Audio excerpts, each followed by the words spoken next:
Shalom. Tuhan kiranya memberkati saudara dimanapun Anda berada. Matius 10 ayat 38 berbunyi, barang siapa tidak memikul salibnya dan mengikut aku, ia tidak layak bagiku. Tema firman Tuhan adalah syarat mutlak ikut Tuhan.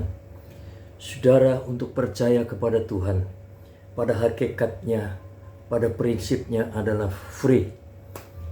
Tetapi untuk mengikut Tuhan ada syarat mengikat yang kita harus penuhi, yakni pikul salib dan menyangkali diri. Mengapa kita harus menyangkali diri dan pikul salib?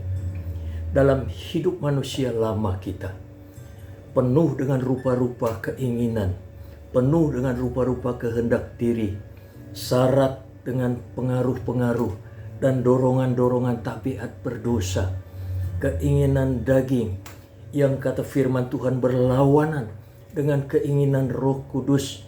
Saudara bisa baca dalam Galatia 5 ayat 17. Keinginan daging inilah yang harus disalibkan. Keinginan daging inilah yang harus disangkali, dimatikan. Saudara-saudaraku, proses ini akan tarik ulur sepanjang umur hidup kita. Kita melawan tabiat berdosa tiap-tiap hari. Saudaraku, inilah yang disebut pikul salib. Kita menderita dalam perjuangan seumur hidup melawan dosa.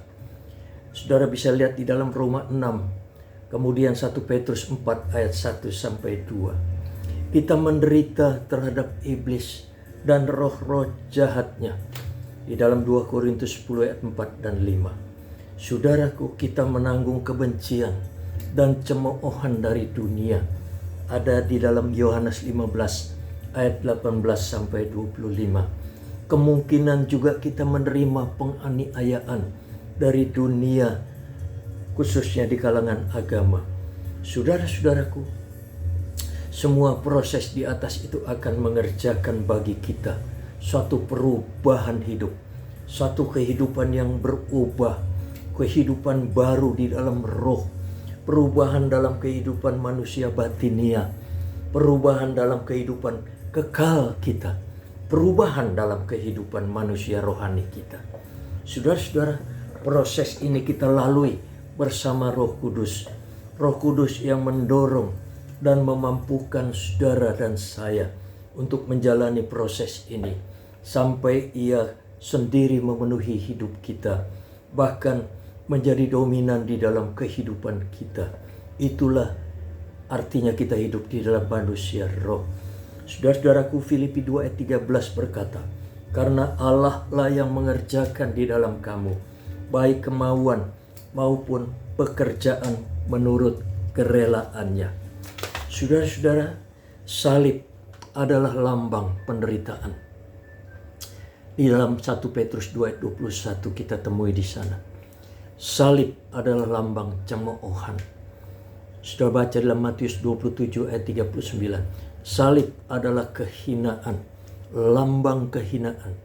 Ada dalam Ibrani 12 ayat 2. Salib adalah lambang kematian. Kisah 10 ayat 39. Saudaraku, Roh Kudus yang memampukan saudara berjalan di dalam kita memikul salib, di dalam penderitaan, dalam cemoohan, dalam kehinaan, di dalam kematian. Roh Kudus yang memberi kesanggupan saudara untuk memikul salib itu. Roh Kudus yang memberi kesanggupan saudara untuk menyangkali diri setiap hari tanpa memasuki tahapan proses salib. Kita tidak layak, kata firman Tuhan. Saudara, kita akan jatuh bangun di dalam dosa. Tabiat berdosa di dalam saudara tetap dominan. Maka ini yang dimaksud Tuhan, tidak layak. Saudara, itu sebabnya kita jangan henti ikut Tuhan. Mengalir hidup dalam penyerahan. Bersikap takut akan Tuhan. Bersandar sepenuh doa dengan tidak putus-putusnya.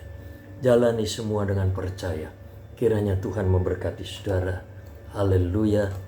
Puji Tuhan.